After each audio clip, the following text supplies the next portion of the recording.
देशद्रोही है, उसे माफ नहीं करना चाहिए। इन सब के बीच कंगना रनौत को वाई कैटेगरी की सुरक्षा दे दी गई है। गृह मंत्रालय ने कंगना को सुरक्षा दी है। कंगना को लगातार मिल रही धमकियों के बाद सरकार ने यह फैसला लिया। कंगना ने 9 सितंबर को मुंबई आने का ऐलान किया था। इसको लेकर कंगना और महाराष्ट्र सरकार के बीच विवाद भी चल रहा है। लगातार एक के बाद एक कंगना रनौत ने ट्विटर पर महाराष्ट्र की सरकार को चैलेंज किया, जिसके जवाब में एक बयान में शिवसेना के नेता संजय राउत ने कंगना के लिए अपशब्दों का इस्तेमाल भी कर डाला। यह बात मराठी अस्मिता तक खिंच गई और शिवसेना की महिला विंग ने कंगना के पोस्टर और तस्वीरों पर जूते तक मारने शुरू कर दिए थे, जिसके बाद कंगना ने कल एक वीडियो जारी करके इन सारी बातों पर जवाब दिया था।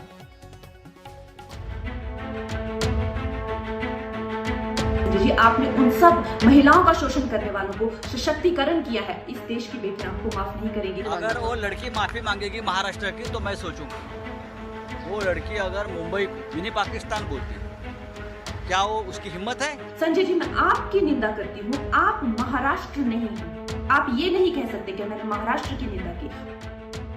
कंगना ने महाराष्ट्र सरकार से पंगा लिया तो केंद्र सरकार मदद के लिए आगे आ गई।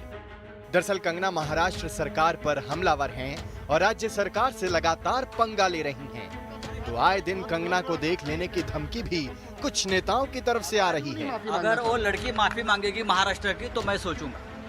इस विवाद को देखते हुए केंद्र सरकार ने कंगना को सुरक्षा देने का फैसला किया है।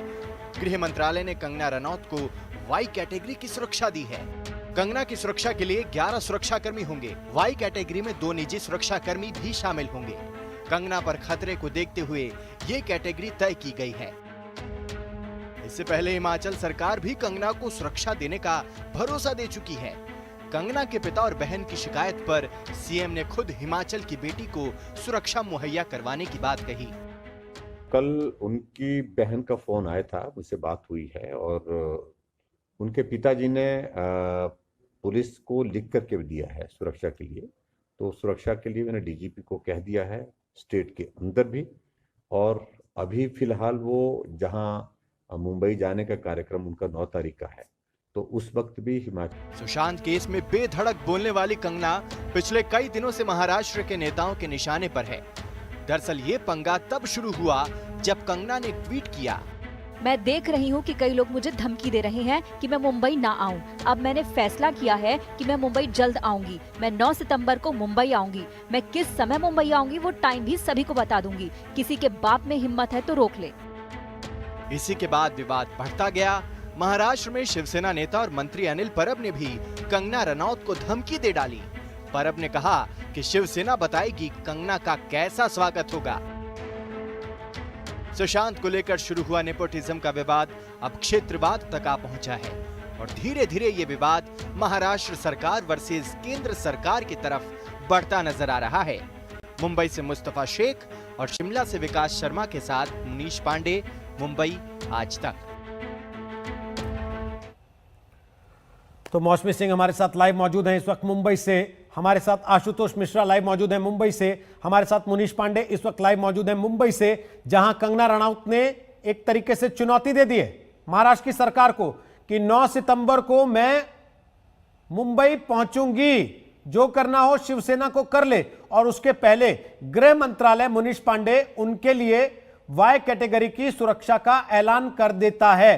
क्या यह अपने आप में कोई अच्छा संकेत है, जहां शिवसेना की सरकार होते हुए किसी को मुंबई में आने के पहले केंद्र सरकार की सुरक्षा लेनी पड़े?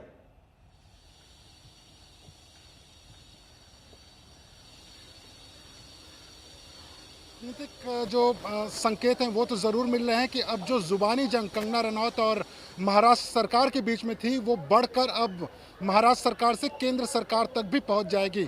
और सबसे पहले आज तक ने ये खबर ब्रेक की थी कि कंगना रनौत को वाई कैटेगरी की सिक्योरिटी मिली है, यानी कि जब अब वो अपने घर हिमाचल से मुंबई लैंड करेंगी 9 तारीख को, तो उस वक्त जो कंगना रनौत है उनके साथ में 11 पुलिसकर्मी, उसमें से 1 से 2 कमांडो भी मौजूद रहेंगे। और मुमकिन है कि जो मुंबई एयरपोर्ट है उसके बाहर में शिव सैनिक भी विरोध प्रदर्शन करने के लिए तैयार रहेंगे। तो ममता ने एक तरह से, कंगना रनौत ने एक तरह से ठान लिया है कि वो जो भी संजय राउत ने बयान दिया हुआ था या महाराष्ट्र सरकार के जो अलग अलग मंत्री हैं, खास करके शिवसेना के जो लीडर्स हैं, उन्होंने जो बयान दिया हुआ था उसका खुलकर वो सामना करेंगे। और कहीं ना कहीं ये जो अब जुबानी जंग शुरू हुई थी सुशांत सिंह राजपूत को लेकर, जो कंगना रनौत लगातार ट्वीट कर रही थी, नेपोटिज्म तक मामला बढ़ा, वो सीधे तौर पर शिवसेना बनाम कंगना रनौत हो चुका था। लेकिन केंद्र सरकार ने यहाँ पर दखल देते हुए, और जो मेरे सूत्र हैं एमएचए में, उन्होंने बताया कि कंगना रनौत का थ्रेट परसेप्शन यानी कि उनकी जिंदगी को खतरा देखते हुए उन्हें ये वाई कैटेगरी सिक्योरिटी प्रोवाइड की गई है। चलिए वापस आते हैं आपके पास। यहीं पर नहीं थमेगी। अब जो महाराष्ट्र सरकार है कहीं ना कहीं इसमें केंद्र सरकार के ऊपर वाई कैटेगरी की सुरक्षा तो मिल गई, लेकिन शिवसेना की महिला कार्यकर्ता जिस तरीके से पोस्टरबाजी कर रही थी, जिस तरीके से पोस्टरों पर, तस्वीरों पर चप्पलें बरसाई जा रही थी, जिसका जिक्र कंगना ने ट्वीट में भी किया, क्या वो रुकेगा? क्या सुरक्षा के बाद ये सारी चीजें अब खत्म हो जाएंगी? इस पर बात करेंगे मौसमी से, लेकिन उसके पहले महाराष्ट्र के मंत्री विजय वडेट्टीवार ने जो बयान दिया कंगना को लेकर, उन्होंने कहा कंगना को माफ नहीं करना चाहिए क्योंकि वो देशद्रोही। सुनिए। सेना के वरिष्ठ नेता प्रताप सरनाईक है। प्रताप जी, किस तरह की प्रतिक्रिया सबसे पहले रहेंगी कि एक तरफ कंगना रनौत मुंबई की तुलना पीओके से करती है, दूसरी तरफ केंद्र सरकार उनको वाई सिक्योरिटी प्रदान करती है? मैंने आज ही विधानसभा अध्यक्ष को एक लेटर दिया है और उसमें कहा है कि पिछले हफ्ते में कंगना रनौत जी ने जो महाराष्ट्र के बारे में और खासकर मुंबई और मुंबई की पुलिस के बारे में जो बातें कही थी, मुंबई की तुलना उन्होंने पाक स्थित कश्मीर और साथ ही में तालिबान के साथ की थी। यह मुंबई हमारी माँ है, जननी है, इसके खिलाफ अगर ऐसा कोई बोलता रहेगा तो उसकी इंक्वायरी होनी चाहिए। साथ ही में उन्होंने ये भी कहा था कि बहुत सारे फिल्म क्षेत्र के लोग ड्रग्स से जुड़े हुए हैं। बहुत सारे लोगों ने ये भी कहा था कि कंगना भी उससे जुड़ी हुई है। तो ये सब ड्रग कनेक्शन के बारे में भी इंक्वायरी होनी चाहिए, ऐसी मेरी मांग थी। और मैंने आदरणीय अध्यक्ष महोदय को जो खत दिया उसके ऊपर अध्यक्ष महोदय ने 24 घंटे के अंदर ये मेरे खत की इंक्वायरी करके अहवाल जो है वो सादर करने का आदेश पारित कर दिया। लेकिन क्या लगता है जिस तरह सिक्योरिटी दी जा रही है, मामले को राजनीतिक तूल दिया जा रहा है? क्योंकि आप ही के सरकार के एक मंत्री कहते हैं कि उसके जानबूझकर तूल दिया जा रहा है मामले को। मैंने एक देखा है कि सुशांत सिंह राजपूत के केस में जिस तरह से बिहार सरकार ने गुना दाखिल कर दिया बिहार में, फिर वो केस लेके सीबीआई ने अपने पास ले लिया, उसके बाद में वो केस अभी चल ही रहा है, उसकी इंक्वायरी। कंगना रनौत के बारे में भी अगर महाराष्ट्र के बारे में वो विरोध में वो बोल रही है तो हमने कहा था कि बाबा ये गलत है, ऐसा मत बोलो, महाराष्ट्र की माफी मांगी जाए। उसको वाई कैटेगरी की सिक्योरिटी मिल रही है।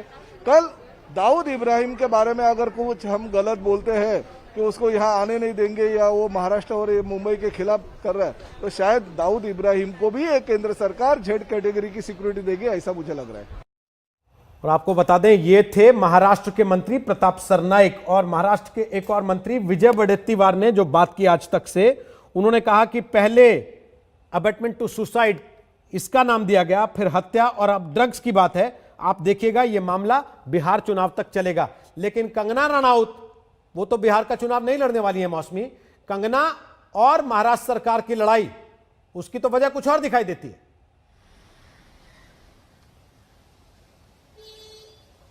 देखिए, कुल मिला के एक फिल्मी मामला इतने सियासी तूल पकड़ लेगा ये किसी को इसका इल्म भी नहीं था। और उसके केंद्र में है सुशांत सिंह राजपूत की मौत। जाहिर तौर पे कंगना के तरकश से जितने तीर निकल रहे हैं रोहित, वो शिवसेना को बहुत चुभ रहे हैं और लगातार वार पलटवार हो रहा है। जब संजय राउत ने अभद्र शब्दों का प्रयोग किया तो कंगना ने वीडियो भी जारी किया और आपने देखा होगा कि उस वीडियो में किस तरह से कंगना ने शिवसेना को आड़े हाथ लिया है। कंगना ने जमकर शिवसेना पर वार किया और संजय राउत से भी सवाल किया कि आप महाराष्ट्र नहीं हैं और मैं ये मेरी अभिव्यक्ति की आजादी है, खुद को देश की बेटी बताया। तो कुल मिला के कंगना रनौत ने भी अल्टीमेटम दे दिया है रोहित। और 9 तारीख को जिस तरह से गृह मंत्रालय ने इसमें सुरक्षा मुहैया कराई है, 9 तारीख को यहाँ पे एक तरीके से पूरा जो मंच है, जैसे एयरपोर्ट में वो लैंड करेंगी तो देखना होगा होगा शिवसेना किस तरह से इसको लेता है, क्योंकि बैकफुट पे शिवसेना भी नजर नहीं आ रही है। लगातार मंत्री दर मंत्री, विजय वडेट्टीवार जो है वो कांग्रेस के नेता हैं, लगातार मंत्री दर मंत्री बयान इशू कर रहे हैं। तो अपने आप में कहीं ना कहीं कांग्रेस हो या शिवसेना हो या एनसीपी, इसमें उनको लगता है